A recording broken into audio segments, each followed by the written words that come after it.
Hello ಸ್ನೇಹಿತರೆ, welcome to Veranda Race YouTube channel. ನಾನು ನಿಮ್ಮ ಗಿರೀಶ್ ಆರ್ಯ. ಸೊ ಇವತ್ತು ನಾವು ಪರ್ಸೆಂಟೇಜ್ 2 ಅಂತಂದರೆ ನೆನ್ನೆ ನಡೆದಂಥ ಪರ್ಸೆಂಟೇಜ್ ಕ್ಲಾಸ್ದು ಕಂಟಿನ್ಯೂಷನ್ನ ಸ್ಟಾರ್ಟ್ ಮಾಡ್ತಾ ಇದ್ದೀವಿ. ಸೊ ಇವಾಗ ಆಲ್ರೆಡಿ ನಿಮಗೆ ಕೆಲವೊಂದು ಕ್ವಶನ್ಸಲ್ಲಿ ನಾವು ಪರ್ಸೆಂಟೇಜ್ನ ಡಿಸ್ಕಸ್ ಮಾಡಿದ್ವಿ. ಸೊ ಅದ್ರ ಬಗ್ಗೆ ಬೇಸಿಕ್ಸನ್ನು ನಾವು ಹೇಳಿರ್ತೀವಿ. ಸೊ ಆದ್ರೂ ಇನ್ನೊಂದು ಸಲ ಜಸ್ಟ್ ಹಾಗೆ ಒಂದು ರೀಕ್ಯಾಪ್ ಮಾಡೋಣ. ಸೊ ಆಲ್ವೇಸ್ ನೆನ್ಪಿಟ್ಕೊಳ್ಳಿ, ಯಾವಾಗಲೂ ಅಷ್ಟೇ ಪರ್ಸೆಂಟೇಜ್ ಅಂತ ಬಂದಾಗ ನಮಗೆ ಒರಿಜಿನಲ್ ಕ್ವಾಲಿಟಿ ಇಲ್ಲ ಒರಿಜಿನಲ್ ನಂಬರ್ ಅಂತ ಏನು ಬರುತ್ತೋ ಅದನ್ನು 100% ಅನ್ನೋ ಥರನೇ ಕನ್ಸಿಡರ್ ಮಾಡ್ಕೊಬೇಕು. ಇಲ್ಲ ಅಂತಂದರೆ ಬೇಸ್ ವ್ಯಾಲ್ಯೂನ 100 ಅಂತ ಇಟ್ಕೊಂಡು ಅದ್ರ ಪ್ರಕಾರ ನಾವು ಕ್ಯಾಲ್ಕುಲೇಷನ್ ಮಾಡೋದ್ರ ಬಗ್ಗೆ ತಿಳ್ಕೊಬೇಕು.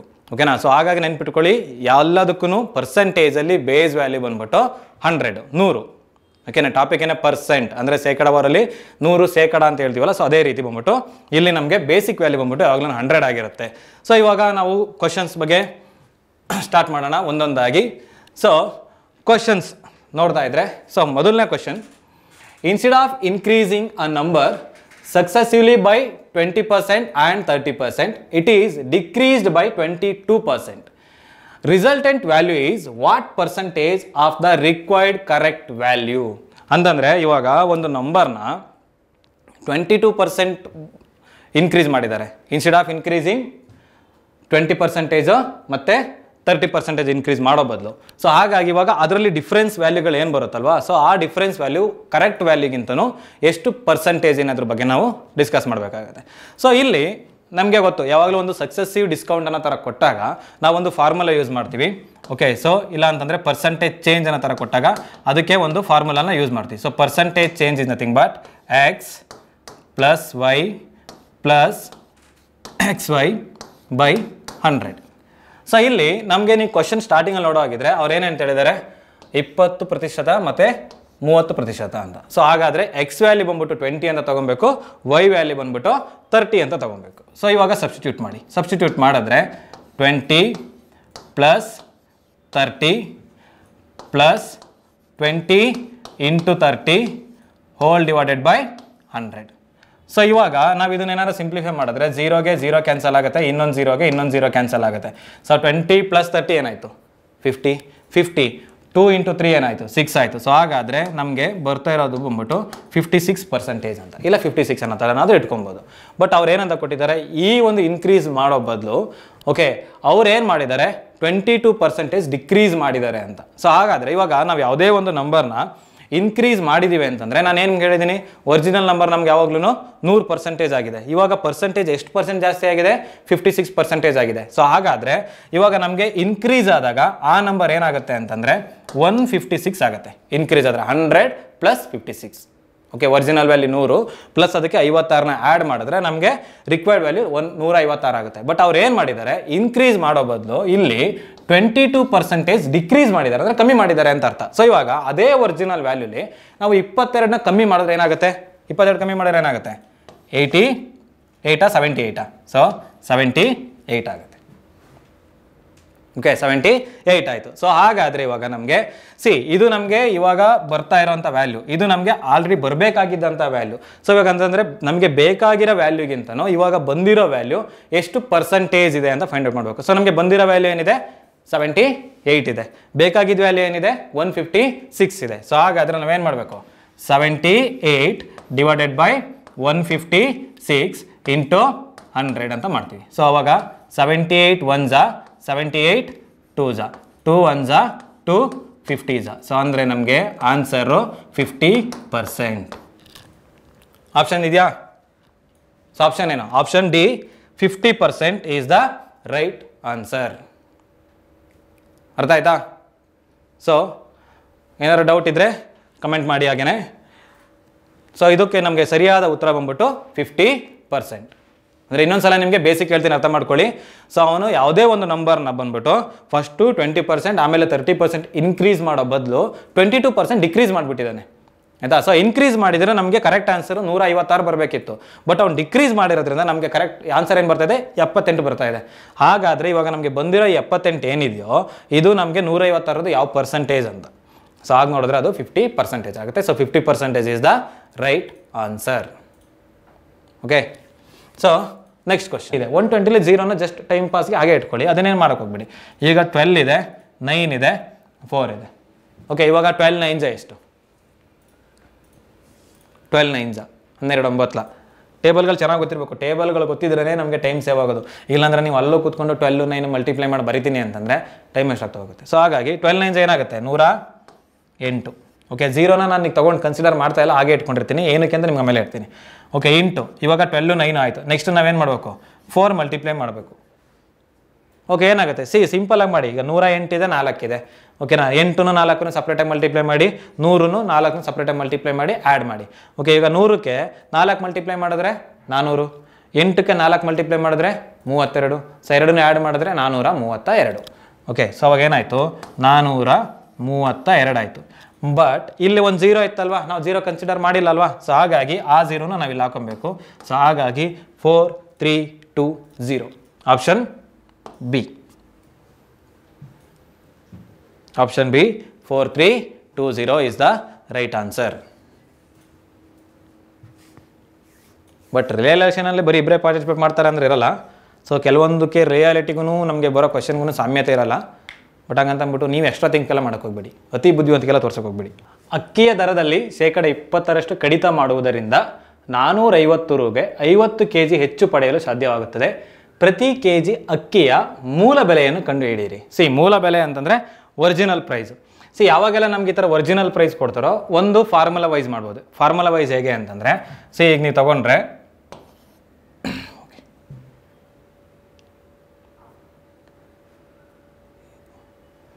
ಓಕೆ, ಫಾರ್ಮುಲಾ ವೈಸ್ ಅಂತ ತಗೊಂಡ್ರೆ original price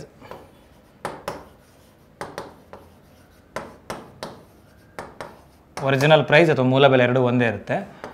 R divided by 100 plus R minus R into amount divided by quantity difference.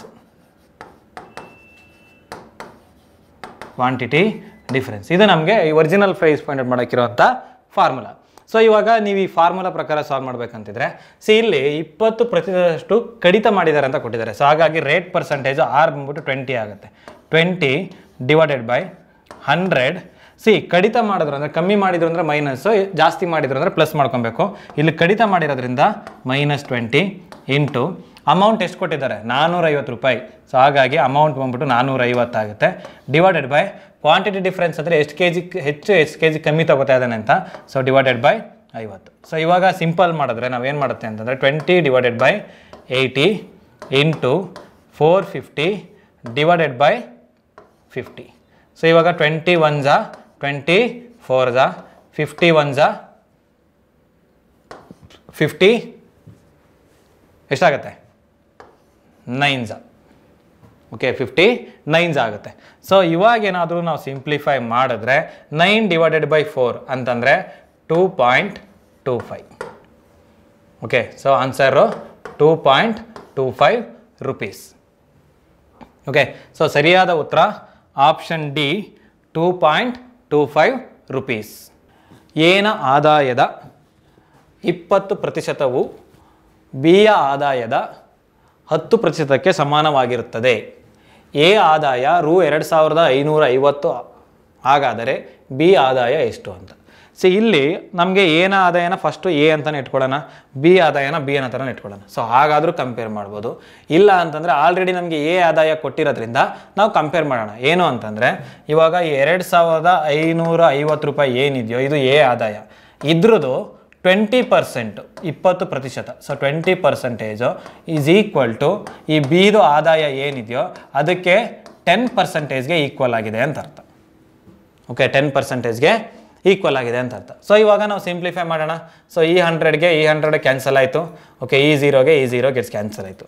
ಆವಾಗ ಬಿ ಈಸ್ ಈಕ್ವಲ್ ಟು ಏನಾಗುತ್ತೆ 2550 ಇಂಟು 2 ಆಗುತ್ತೆ.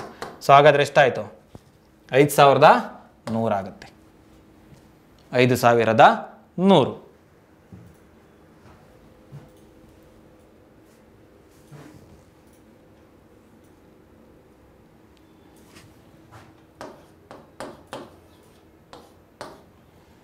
5100 ಆಗುತ್ತೆ. ಅರ್ಥ ಆಯ್ತಲ್ವಾ? Okay, next question. ರಾಮ್ ತನ್ನ 12 ಅಂತಂದರೆ 12.5%. ಓಕೆ, 12.5% ಹಣವನ್ನು ಕಳೆದುಕೊಳ್ಳುತ್ತಾನೆ ಮತ್ತು ಉಳಿದ 75% ಖರ್ಚು ಮಾಡಿದ ನಂತರ ರು 630 ಉಳಿಯುತ್ತೆ. ಓಕೆ, ಹಾಗಾದರೆ ಇವಾಗ ಆರಂಭದಲ್ಲಿ ಅವನ ಹತ್ರ ಎಷ್ಟು ಹಣ ಇತ್ತು ಅಂತ ಫೈಂಡ್ ಮಾಡಬೇಕು ಅಂತಂದ್ರೆ ಇವಾಗ ಫಸ್ಟು ಒಂದು 12% ಅಮೌಂಟ್ನ ಎಲ್ಲೋ ಕಳೆದಾಕೋತಾನೆ. ಅದಾದಮೇಲೆ ಉಳಿದಿರೋ ಅಮೌಂಟಲ್ಲಿ ಅವನು 75%ನ ಖರ್ಚು ಮಾಡ್ತಾನೆ.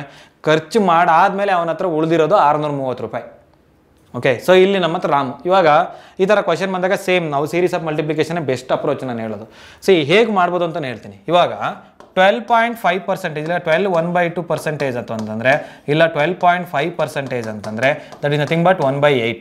ಇದು ಫ್ರಾಕ್ಷನ್ ವ್ಯಾಲ್ಯೂ. ನಮಗೆ 1/8 ಅನ್ನೋದು ಫ್ರಾಕ್ಷನ್ ವ್ಯಾಲ್ಯೂ. ಸೊ ಇವಾಗ 1/8 ಅಂತ ತಗೊಂಡ್ರೆ ಇಲ್ಲಿ ಅವನ ಹತ್ರ ಇನಿಷಿಯಲ್ ಆಗಿ ಇದು ಒರಿಜಿನಲ್ 8 ಏನಿದೆಯೋ ಅದು ನಮಗೆ ಒರಿಜಿನಲ್ ಅಂತಾರೆ.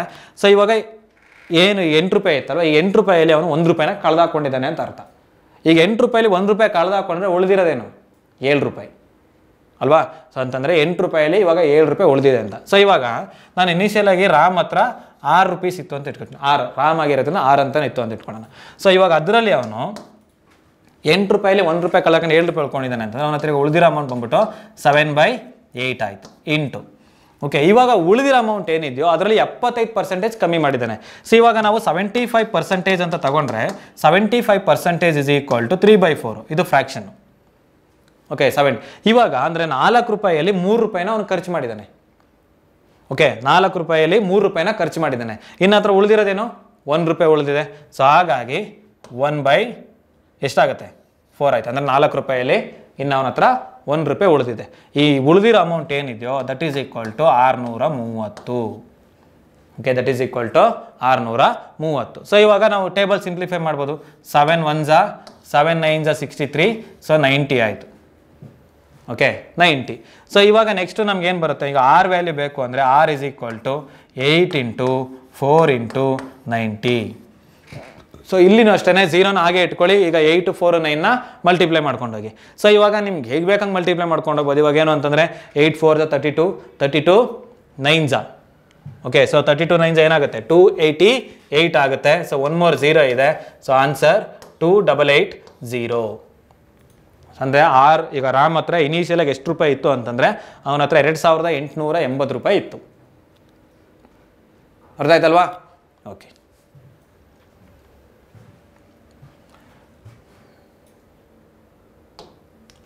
Okay, next one. ಓಕೆ, ಇಲ್ಲಿ ಕ್ವಶನ್ನು ಇಂಗ್ಲೀಷಲ್ಲಿದೆ, ಬೇಜಾರು ಮಾಡ್ಕೊಂಬಿಡಿ. ಯಾಕೆ ಎಕ್ಸಾಮಲ್ಲೂ ನಾವು ತೊಗೊಂಡ್ರೆ ಇವಾಗ ನಿಮಗೆ MTS ಅದು ಕನ್ನಡದಲ್ಲಿ ಬರ್ಬೋದು, CHSL ಕನ್ನಡದಲ್ಲಿ ಬರ್ಬೋದು, ಬಟ್ CGL ನಿಮಗೆ ಕನ್ನಡದಲ್ಲಿ ಬರಲ್ಲ, ಅಲ್ಲಿ ಇಂಗ್ಲೀಷಲ್ಲಿ ಮಾಡಲೇಬೇಕಲ್ವಾ. ಸೊ ಹಾಗಾಗಿ ಇಂಗ್ಲೀಷಲ್ಲೂ ನಮ್ಮ ಹುಡುಗರು ಓದಲಿ, ಸ್ವಲ್ಪ ಇಂಗ್ಲೀಷ್ ಫಿಯರ್ನ ಕಮ್ಮಿ ಮಾಡ್ಕೊಳ್ಳಿ ಅಂತ ಅಂದ್ಬಿಟ್ಟು ನಾನು ಇಲ್ಲಿ ಕನ್ನಡದಲ್ಲಿ ಕ್ವಶನ್ ಹಾಕಿಲ್ಲ. ಸೊ ಹಾಗಾಗಿ ನೀವು ಅದನ್ನು ತಪ್ಪಾಗಿ ತಿಳ್ಕೊಬಾರ್ದು. ಓಕೆ, ಸೊ ಏನು ಕೊಟ್ಟಿದ್ದಾರೆ, the ratio of expenditure to savings of a woman is 5:1. If her income and expenditure are increased by 10% and 20% respectively, then find the percentage change in her savings. C ಯಾವಾಗಲೂ ಅಷ್ಟೇ, ಈಗ income expenditure savings ಅಂತ ತೊಗೊಂಡ್ರೆ ನಮ್ಗೆ income ಅಂತಂದರೆ ನಮ್ಮ ಸಂಬಳ ಎಷ್ಟು ಬರುತ್ತೆ ಅನ್ನೋದು. ಓಕೆ, ಅದರಲ್ಲಿ ಎಷ್ಟು ಖರ್ಚು ಮಾಡಿದೀವೋ ಅದು ಎಕ್ಸ್ಪೆಂಡಿಚರ್, ಉಳಿದಿರೋದು ಸೇವಿಂಗ್ಸು. ಸೊ ಹಾಗಾಗಿ ನಮ್ಗೆ ಯಾವಾಗಲೂ ಒಂದು ವಿಚಾರ ನೆನ್ಪಿಟ್ಕೊಳ್ಳಿ, income minus expenditure is equal to savings. ಇದು ನಮ್ಮ ಉಳಿತಾಯ. ಓಕೆ, ಎಲ್ಲರ ಹತ್ರ ಉಳಿತಾಯ ಖಾತೆ ಇರುತ್ತೆ ಅಲ್ವಾ. ಎಷ್ಟೆಷ್ಟು ಉಳಿತಾಯ ಮಾಡ್ತೀರ ಅನ್ನೋದು ಇಂಪಾರ್ಟೆಂಟು, ಬರೀ ಉಳಿತಾಯ ಖಾತೆ ಇಟ್ಕೊಳ್ಳೋದಲ್ಲ. ಓಕೆ, ಸೊ ಇವಾಗ ತಗೊಳ್ಳೋಣ. ಇವಾಗ ಅವ್ರು ಏನು ಕೊಟ್ಟಿದ್ದಾರೆ ಇಲ್ಲಿ ಅಬ್ಸರ್ವ್ ಮಾಡಿ ನೀವೊಂದು ಏನು ಅಂತಂದರೆ, ಇವಾಗ ನಮಗೆ ಅವರು ರೇಷಿಯನ್ ಕೊಟ್ಟಿದ್ದಾರೆ, ಎಕ್ಸ್ಪೆಂಡಿಚರ್ ಮತ್ತು ಸೇವಿಂಗ್ಸ್ ಕೊಟ್ಟಿದ್ದಾರೆ. ಸಿ ಇಲ್ಲಿ ನೀವು ಇನ್ನೊಂದು ಅಬ್ಸರ್ವ್ ಮಾಡಿ, ನಮಗೆ ಇನ್ಕಮ್ ಬೇಕು ಅಂದರೆ income is equal to expenditure plus savings ಆಗುತ್ತೆ. ಓಕೆ, ಸೊ ಇವಾಗ ನಾವು ಅದ್ರ ಪ್ರಕಾರನೇ ಹೋಗೋಣ. ಫಸ್ಟು ಇನ್ಕಮ್ ಇಟ್ಕೊಳ್ಳೋಣ, ಆಮೇಲೆ ಎಕ್ಸ್ಪೆಂಡಿಚರ್ ಇಟ್ಕೊಳ್ಳೋಣ, ಆಮೇಲೆ ಸೇವಿಂಗ್ಸ್ ಇಟ್ಕೊಳ್ಳೋಣ. ಸೊ ಇಲ್ಲಿ ಅವ್ರು ಏನು ಕೊಟ್ಟಿದ್ದಾರೆ, ಎಕ್ಸ್ಪೆಂಡಿಚರ್ ಮತ್ತು ಸೇವಿಂಗ್ಸ್ ರೇಷಿಯೋ ಏನು ಕೊಟ್ಟಿದ್ದಾರೆ, ನಮಗೆ 5:1 ಕೊಟ್ಟಿದ್ದಾರೆ. ಓಕೆ, ಇವಾಗ ಎಕ್ಸ್ಪೆಂಡಿಚರ್ 5 ರೂಪೀಸು, ಸೇವಿಂಗ್ಸ್ 1 ರೂಪಾಯಿ ಆದರೆ ಇನ್ಕಮ್ ಏನಾಗುತ್ತೆ, ಇನ್ಕಮ್ಮು 6 ರೂಪೀಸ್ ಆಗುತ್ತೆ. ಓಕೆ, ಇನ್ಕಮ್ಮು 6 ರೂಪೀಸ್ ಆಯಿತು. ಈಗ ನೆಕ್ಸ್ಟ್ ಅವ್ರು ಏನು ಕೊಟ್ಟಿದ್ದಾರೆ ಕ್ವಶನಲ್ಲಿ, ಇವಾಗ ಆ ಒಂದು expenditure if hour income and expenditure increased by 10% and 20, ಅಂದರೆ ಇನ್ಕಮ್ಮು 10% ಇನ್ಕ್ರಿಮೆಂಟ್ ಆಗುತ್ತೆ, ಎಕ್ಸ್ಪೆಂಡಿಚರು 20% ಇನ್ಕ್ರಿಮೆಂಟ್ ಆಗುತ್ತೆ ಅಂತ ಕೊಟ್ಟಿದ್ದಾರೆ. ಸಿ ನಮ್ಗೆ ಯಾವಾಗಲೂ ಅಷ್ಟೇ ಪರ್ಸೆಂಟೇಜಲ್ಲಿ ಕೊಟ್ಟಾಗ ಈಗ 6 to 5ಗೆ ಪರ್ಸೆಂಟೇಜ್ ಕನ್ವರ್ಟ್ ಮಾಡಿದ್ರೆ ಡೆಸಿಮಲಲ್ಲಿ ಬಂದ್ಬಿಡುತ್ತೆ. ಅವಾಗ ನಮಗೆ ಆ್ಯಡ್ ಮಾಡಿ ಡಿವೈಡ್ ಮಾಡುವಾಗ ತುಂಬ ಕ್ಯಾಲ್ಕುಲೇಷನ್ ತಲೆನೋವಾಗುತ್ತೆ. ಸೊ ಹಾಗಾಗಿ ಯಾವಾಗೆಲ್ಲ ಪರ್ಸೆಂಟೇಜ್ ಬರುತ್ತೆ ಅಲ್ವಾ, ಸೊ ಇದನ್ನು ನಾವು ಇನ್ ಮಲ್ಟಿಪಲ್ ಆಫ್ 100 ಅನ್ನೋ ಥರನೇ ಹೋಗೋಣ. ಅವಾಗ ಏನು ತಗೋತೀನಿ ಅಂತಂದರೆ ನಾನು 6 ಬದಲಿಗೆ 600 ತಗೋತೀನಿ, 5 ಬದಲಿಗೆ 500 ತಗೋತೀನಿ, 1 ಬದಲಿಗೆ 100 ತಗೋತೀನಿ. ಅಂದರೆ ಇನ್ಕಮ್ಮು 600 ರೂಪಾಯಿ ಇದ್ದರೆ ಎಕ್ಸ್ಪೆಂಡಿಚರ್ 500 ರೂಪಾಯಿ ಆಗುತ್ತೆ, ಸೇವಿಂಗ್ಸು 100 ರೂಪಾಯಿ ಆಗುತ್ತೆ. ಓಕೆನಾ. ಸೊ ಈಗ ಪರ್ಸೆಂಟೇಜ್ ತಗೊಳ್ಳೋದು ಈಸಿ. ವಾಟ್ ಈಸ್ 10% ಆಫ್ 600 ಅಂತಂದರೆ 60. ಸೊ ಅವಾಗ ಇನ್ಕಮ್ ಏನಾಗುತ್ತೆ, ಹೊಸ ಇನ್ಕಮ್ಮು 660 ಆಗುತ್ತೆ. ಏನಕ್ಕೆ ಅಂತಂದರೆ ಇಲ್ಲಿ ನಮಗೆ 10% ಇನ್ಕ್ರಿಮೆಂಟ್ ಆಗಿದೆ. ಓಕೆ, ಆ 10% ಇಸ್ ಈಕ್ವಲ್ ಟು 60 ರೂಪೀಸ್. ಅದೇ ರೀತಿ 20%. ಸೊ ಇದು 20% ಇನ್ಕ್ರಿಮೆಂಟ್ ಆಗಿದೆ. ಸೊ 20% ಆಫ್ 500 ನಮಗೆ 100 ಆಗಿರುತ್ತೆ. ಸೊ ಹಾಗಾದರೆ ಇದು ನಮಗೆ ಎಷ್ಟಾಯಿತು ನಮಗೆ? ಸೊ ಇದು ನಮಗೆ ಇವಾಗ ಎಕ್ಸ್ಪೆಂಡಿಚರು 600 ರೂಪೀಸ್ ಆಯಿತು. ಇವಾಗ 660 ರೂಪಾಯಿ ಇನ್ಕಮ್ ಇದೆ, 600 ರೂಪಾಯಿ ಎಕ್ಸ್ಪೆಂಡಿಚರ್ ಇದೆ ಖರ್ಚು. ಹಾಗಾದರೆ ನಮ್ಮ ಉಳಿತಾಯ ಎಷ್ಟಾಗುತ್ತೆ? 60 ರೂಪಾಯಿ ಆಯಿತು. ಓಕೆ, 60 ರೂಪಾಯಿ. ಸೊ ಹಾಗಾದರೆ ಇಲ್ಲಿ ನಮಗೆ ಅವರು ಬರೀ ಪರ್ಟಿಕ್ಯುಲರ್ ಆಗಿ ಸೇವಿಂಗ್ಸ್ದು ಪರ್ಸೆಂಟೇಜ್ ಚೇಂಜ್ನ ಮಾತ್ರ ಕೇಳ್ತಾ ಇದ್ದಾರೆ. ಹಾಗಾಗಿ ಈಗ ನಾವು ಬರೀ ಸೇವಿಂಗ್ಸ್ನ ಮಾತ್ರ ಕಂಪೇರ್ ಮಾಡಬೇಕು. ಸೊ ಇಲ್ಲಿಗೆ ಬರೀ ಇನ್ಕಮ್ನ ಎಕ್ಸ್ಪೆಂಡಿಚರ್ನ ಕಂಪೇರ್ ಮಾಡಿದ್ವಿ, ಅದೇ ರೀತಿ ಇಲ್ಲಿ ಬರೀ ಸೇವಿಂಗ್ಸ್ನ ಮಾತ್ರ ಕಂಪೇರ್ ಮಾಡಬೇಕು. ಈಗ ಕಂಪೇರ್ ಮಾಡುವಾಗ ಇಲ್ಲಿ 100 ರೂಪಾಯಿ ಇತ್ತು, ಇವಾಗ 60 ರೂಪಾಯಿ ಆಗಿದೆ ಅಂತಂದರೆ 40 ರೂಪಾಯಿ ಕಮ್ಮಿ ಆಗಿದೆಯಾ? ಓಕೆ, 40 ರೂಪಾಯಿ ಕಮ್ಮಿ ಆಗಿದೆ. ಸೊ ಅಂತಂದರೆ 100ರಲ್ಲಿ 1 ರೂಪಾಯಿ ಅಂದರೆ 1%. ಆಗ 40 ರೂಪಾಯಿ ಅಂತಂದರೆ 40%. ಸೊ 40% ಚೇಂಜ್ ಆಗಿದೆ. ಸೊ ಇಲ್ಲಿ ನಮಗೆ ಇನ್ಕ್ರೀಸ್ ಆಗಿದೆ, ಡಿಕ್ರೀಸ್ ಆಗಿದೆ ಅಂತ ಕೊಟ್ಟಿರಲ್ಲ. ಬಟ್ ಕೆಲವೊಂದು ಸಲ ಏನು ಮಾಡ್ತಾರೆ ಅಂದರೆ ಆಪ್ಷನ್ ಎ 40% ಇನ್ಕ್ರೀಸ್ ಅಂತ ಕೊಟ್ಟು ಆಪ್ಷನ್ ಡಿ 40% ಡಿಕ್ರೀಸ್ ಅಂತ ಕೊಟ್ಟಿರ್ತಾರೆ. ಸೊ ಇಲ್ಲಿ ನಮಗೆ 40 ಕಮ್ಮಿ ಆಗಿರೋದ್ರಿಂದ 40% ಡಿಕ್ರೀಸು. ಮತ್ತು ಸಡನ್ನಾಗಿ 40% ನೋಡಿ 40% ಅಂತ ಮಾರ್ಕ್ ಮಾಡಬೇಡಿ. ಕೆಲವೊಂದು ಸಲ ಆ ಥರನೂ ಗೇಮ್ ಪ್ಲೇ ಮಾಡ್ತಾರೆ. ಹೇಗೆ ಅಂದರೆ 40% ಇನ್ಕ್ರೀಸು ಕೊಡ್ತಾರೆ, 40% ಡಿಕ್ರೀಸು ಕೊಡ್ತಾರೆ. ಸೊ ನಾವು ಅಕಾರ್ಡಿಂಗ್ಲಿ ನೋಡ್ಕೊಂಡು ಆನ್ಸರ್ ಮಾಡಬೇಕು. ಅರ್ಥ ಆಯ್ತಲ್ವಾ? Any doubt? Okay. So next one, ಮತ್ತೆ ನಿಮಗೆ ಎಲೆಕ್ಷನ್ ಬೇಸ್ ಕ್ವಶನ್ ಕೊಡ್ತಾ ಈ ಪ್ರೆಸೆಂಟ್ ಎಲೆಕ್ಷನ್ ಹೋಗ್ತಾ ಇರೋದನ್ನು ನೋಡಿ. ಎಲೆಕ್ಷನ್ ಬೇಸ್ ಕ್ವಶನ್ ಟ್ರೆಂಡಿಂಗಲ್ಲಿದೆ. Okay, so in the election 8% of the voters did not cast their votes. 8 ಜನ ಹುಟ್ಟು ಸೋಂಬೇರಿಗಳು, 8% ಜನ ವೋಟೇ ಹಾಕಿಲ್ಲ. ಕೆಲವರು ಬೆಂಗಳೂರಲ್ಲೂ ಇದ್ದಾರಪ್ಪ ಅದೇ ಥರದವರು. ಓಕೆ, ಊರಿಗೆ ಹೋಗಿ ಓಟ್ ಹಾಕಬೇಕಾಗುತ್ತೆ ಅಂದ್ಬಿಟ್ಟು ಹೋಗಿ ಓಟೇ ಹಾಕಲ್ಲ. ಕೇಳಿದ್ರೆ ಏನೇನೋ ರೀಸನ್ಗಳು ಕೊಡೋದು. ಇವರೆಲ್ಲ ನಾವೇನಂತ ಹೇಳಿ ಯಾವ ಪದಗಳಲ್ಲಿ ವರ್ಣನೆ ಮಾಡಬೇಕು ಅನ್ನೋದು ಗೊತ್ತಿಲ್ಲ ನಮಗೆ. ಸೊ ಅವ್ರ ಬಗ್ಗೆ ಬಿಟ್ಟಾಕೋಣ, just ignore them. So 8% of the voters did not cast their votes. 2 candidates contested the election in which the winning candidate got 48% of the total votes. Okay, winning candidate ಎಷ್ಟು ತಗೋತಾನೆ? 48% of the total votes. So ಕ್ವಶನ್ಸ್ನ ಕರೆಕ್ಟಾಗಿ ಓದಬೇಕು. ಇದು ಸ್ವಲ್ಪ ಸೆಂಟೆನ್ಸನ್ನೆಲ್ಲ ನಿಮ್ಮ ಜೊತೆ ಆಟ ಆಡ್ತಾರೆ ಅವರು. ಹೇಗೆ ಅಂತ ನಾನು ನಿಮ್ಗೆ ಹೇಳ್ತೀನಿ. ಸೊ ಇವಾಗ ಇಲ್ಲಿ ಅಬ್ಸರ್ವ್ ಮಾಡಿ, ಟೋಟಲಾಗಿ ನಿಮ್ಗೆ ಆಲ್ರೆಡಿ ನಾನು ಹೇಳಿದ್ದೆ 100% ವೋಟ್ ಇರುತ್ತೆ. ಓಕೆ, 100%. ಅದರಲ್ಲಿ 8% ವೋಟೇ ಹಾಕಲ್ಲ, ಸೋಂಬೇರಿಗಳು. ಓಕೆ, ನೆಕ್ಸ್ಟು ಈ 100 ಟೋಟಲ್ ವೋಟ್ಸ್ ಯಾವಾಗಲೂ 100% ಆಗಿರುತ್ತೆ. ಇಲ್ಲಿ ಅಬ್ಸರ್ವ್ ಮಾಡಿ, 48% ಆಫ್ ದ ಟೋಟಲ್ ವೋಟ್ಸ್ ಅಂತ ಹೇಳಿದ್ದಾನೆ. 40% ಆಫ್ ದ ರಿಮೈನಿಂಗ್ ವೋಟ್ ಅಂತ ಹೇಳಿಲ್ಲ ಅವನು. ಸೊ ಹಾಗಾಗಿ ಈ 100ಅಲ್ಲೇ 48% ವೋಟ್ ಒಬ್ಬ ತಗೋತಾನೆ. ಓಕೆ, ಸೊ ಆಮೇಲೆ ಅವನೇ ವಿನ್ನೂ ಆಗೋದಂಥದ್ದು. ಸೊ ಇವಾಗ ನೀವು ಇಲ್ಲಿ ಅಬ್ಸರ್ವ್ ಮಾಡಿ ಏನಂತಂದರೆ ಇವನೇ ವಿನ್ನರು. ಓಕೆ, ಇವಾಗ ಇವನೇ ವಿನ್ನರು. ಹಾಗಾದರೆ ಲೂಸರ್ ಏನು ತಗೊಂಡಿರ್ತೀವಿ? ಇವಾಗ 100ರಲ್ಲಿ 8% ಹೋಯಿತು, 48% ಹೋಯಿತು. 8 + 48 56 ಆಯಿತು. ಹಾಗಾದರೆ ಉಳಿದಿರೋದೇನು? 44%. ಓಕೆ, ಉಳಿದಿರೋದು 44%. ಈ 44% ವೋಟ್ನ ಲೂಸರ್ ತಗೋತಾ ಇದ್ದಾನೆ. ಸೊ ಯಾವಾಗಲೂ ಅಷ್ಟೇ, ಈಗ ವಿನ್ನಿಂಗ್ ಮೆಜಾರಿಟಿ ಅಂತ ಏನು ಹೇಳ್ತಾರಲ್ವ, ವಿನ್ನಿಂಗ್ ಮೆಜಾರಿಟಿ, ಲೂಸಿಂಗ್ ಮೆಜಾರಿಟಿ ಎರಡನ್ನೂ ಬಂದ್ಬಿಟ್ಟು ವಿನ್ನರ್ ಮತ್ತು ಲೂಸರ್ಗೆ ಇರುವಂಥ ಡಿಫ್ರೆನ್ಸು. ಓಕೆ, ವಿನ್ನರು ಮತ್ತು ಲೂಸರ್ಗೆ ಇರುವಂಥ ಡಿಫ್ರೆನ್ಸು. ಸೊ ಹಾಗಾದರೆ ಇವರಿಬ್ಬರಿಗಿಲ್ಲಿರೋ ಡಿಫ್ರೆನ್ಸ್ ಏನು? 4%. ಓಕೆ, ಇವರಿಬ್ಬರಿಗಿರೋ ಡಿಫ್ರೆನ್ಸು 4%. ಆ 4% is equal to 1100 vote. Okay, 1100 votes. Okay, so ಇವಾಗ ನಾವು ಮತ್ತೆ ಸಿಂಪ್ಲಿಫೈ ಮಾಡೋಣ. ಈಗ ನಿಮ್ಗೆ ಏನಾದ್ರು 4ರಿಂದ 1100 ಡಿವೈಡ್ ಮಾಡೋಕ್ಕಾಗಲಿಲ್ಲ ಅಂತಂದರೆ ಇದನ್ನು ನಾವು ಇನ್ನೂ ಸಿಂಪ್ಲಿಫೈ ಮಾಡ್ಕೋ. ಹೇಗೆ ಅಂತಂದರೆ 11 × 100 ಅಂತಲೂ ಮಾಡ್ಕೊಬೋದು. ಓಕೆ, ಅವಾಗ ಏನಾಗುತ್ತೆ ಅಂದರೆ 1% ಇಸ್ ಈಕ್ವಲ್ ಟು, ಇವಾಗ ನೋಡಿ 4 1s 4 25s 100, 4 25 100. ಸೊ ಹಾಗಾದರೆ ಈಗ 25 × 11 ಅಂತ ಮಾಡಿದ್ರೆ 275 ಆಗುತ್ತೆ. ಅಂದರೆ 1% ಇಸ್ ಈಕ್ವಲ್ ಟು 275 ಅಂತ. ಸೊ ನಮ್ಗೆ ಇವಾಗ ಕ್ವಶನಲ್ಲಿ ಅವ್ರು ಕೇಳಿರೋದೇನು? ಟೋಟಲ್ ನಂಬರ್ ಆಫ್ ವೋಟ್ಸ್ ಎಷ್ಟಿತ್ತು ಅಂತ. ಇಲ್ಲನಾ? Okay, given that all the votes casted were valid. ಹಾಗಾದ್ರೆ ಈಗ ಟೋಟಲ್ ವೋಟ್ಸ್ ಎಷ್ಟಿರುತ್ತೆ? Total votes 100%. 100% ಅಂತಂದ್ರೆ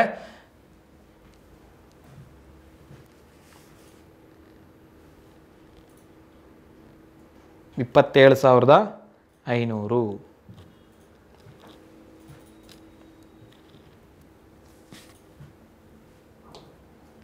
Okay, next one. The price of a scooter increases successively by 10%, 5% and 15%.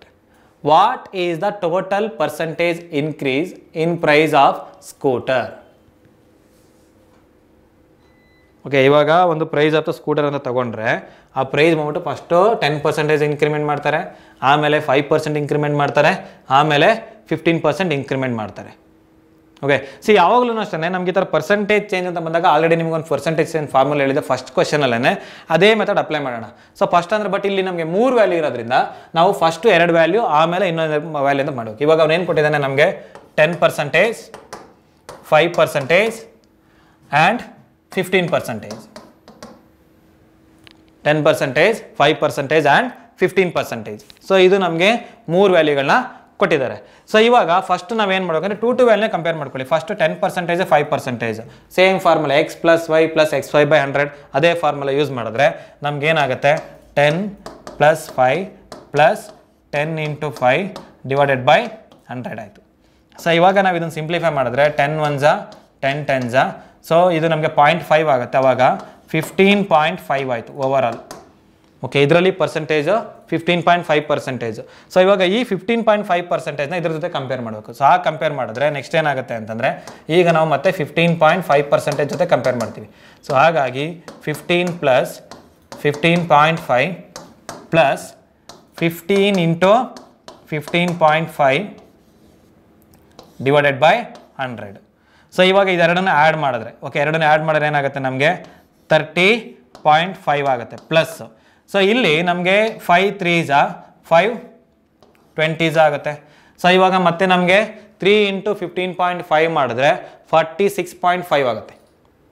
Okay, ಇದು ನಮ್ಗೆ ಏನಾಗುತ್ತೆ 46.5 / 20 ಮಾಡಿದ್ರೆ ನಮಗೆ ಇದು ಅಪ್ರಾಕ್ಸಿಮೇಟ್ ಆಗಿ 23 ಪಾಯಿಂಟ್ ಅಲ್ಲಂದರೆ 2 ಪಾಯಿಂಟ್ ಸಮಥಿಂಗ್ ಬರುತ್ತೆ. ಓಕೆ, ಇದು ನಮ್ಗೆ ಏನಾಗುತ್ತೆ 2.35 ಅಪ್ರಾಕ್ಸಿಮೇಟಾಗಿ ಇದು ಬರುತ್ತೆ. ಇವಾಗ ಎರಡನ್ನೂ ನಾವು ಆ್ಯಡ್ ಮಾಡಿದ್ರೆ ನಮ್ಗೇನು ಬರುತ್ತೆ 32.85% ಅಂತ ಬರುತ್ತೆ ಓವರ್ ಆಲ್ ಆಗಿ. ಬಟ್ ಇವಾಗ ಆಪ್ಷನಲ್ಲಿ ನಮಗೆಲ್ಲ ಮಿಕ್ಸಡ್ ಫ್ರಾಕ್ಷನಲ್ಲಿ ಇದೆ. Okay, mixed fraction. ಈಗ ಮಿಕ್ಸಡ್ ಫ್ರಾಕ್ಷನ್ ನೀವು ಕರೆಕ್ಟಾಗಿ ಅಬ್ಸರ್ವ್ ಮಾಡಿದ್ರೆ ನಮಗೆ 32 ಎಲ್ಲಿದೆ ವ್ಯಾಲ್ಯೂ ಆಪ್ಷನ್ ಬಿ ಯಲ್ಲಿ. ಆಪ್ಷನ್ ಬಿ ಯಲ್ಲಿ 32 33/40% ಇದೆ ಅಲ್ವಾ? That is a correct answer. Okay, ಯಾವಾಗಲೂ ನೆನ್ಪಿಟ್ಕೊಳ್ಳಿ ಪರ್ಸೆಂಟೇಜ್ ಚೇಂಜ್ನ ಯೂಸ್ ಮಾಡಬೇಕು. ಫಸ್ಟ್ ಎರಡನ್ನ ಕಂಡಕ್ಟ್ ಮಾಡಿ ಒಂದು ರಿಸಲ್ಟ್ ಬರುತ್ತೆ. ಆ ರಿಸಲ್ಟ್ನ ಇನ್ನು ಉಳಿದಿರೋದ್ರ ಜೊತೆ ಕಂಪೇರ್ ಮಾಡಿದ್ರೆ ನಮಗೆ ಓವರ್ ಆಲ್ ಆಗಿ ಆನ್ಸರ್ ಬರುತ್ತೆ. ಓಕೆ, ಪರ್ಸೆಂಟೇಜ್ ಚೇಂಜ್ನ ಯೂಸ್ ಮಾಡಬೇಕು. ಅರ್ಥ ಆಯ್ತಲ್ವಾ? ಓಕೆ, ಇವತ್ತಿನ ಈ ಕ್ಲಾಸ್ಗೆ ಇಷ್ಟು ಸಾಕು. ಇನ್ನೂ ಹಂತವಾಗಿ ಇನ್ನೂ ನಾವು ಕಲಿಯುವಂಥ ತುಂಬ ಇದೆ. ಒಂದೇ ಸಲ ಪ್ರೆಷರ್ ಹಾಕೊಳ್ಳೋದ್ರ ಬದಲು ಹಂತವಾಗಿ ಪಾರ್ಟ್ ವೈಸ್ ಕಲ್ತ್ಕೊಂಡು ಹೋಗೋಣ. ಏನಾದರೂ ಡೌಟ್ಗಳಿದ್ರೆ ಕಮೆಂಟ್ ಮಾಡಿ ತಿಳಿಸ್ತಾ ಇರಿ. ಅದನ್ನು ನಾವು ನಿಮಗೆ ಎಲ್ಲನೂ ಕ್ಲಾರಿಫೈ ಮಾಡಿಕೊಂಡೇ ಮತ್ತೆ ವೀಡಿಯೋನ ಕಂಟಿನ್ಯೂ ಮಾಡ್ತೀವಿ. ಎಲ್ರಿಗೂ ಒಳ್ಳೆಯದಾಗಲಿ. ಎಕ್ಸಾಮ್ಗೆ ಚೆನ್ನಾಗಿ ಪ್ರಿಪೇರ್ ಆಗಿ. ಧನ್ಯವಾದಗಳು. Thank you so much.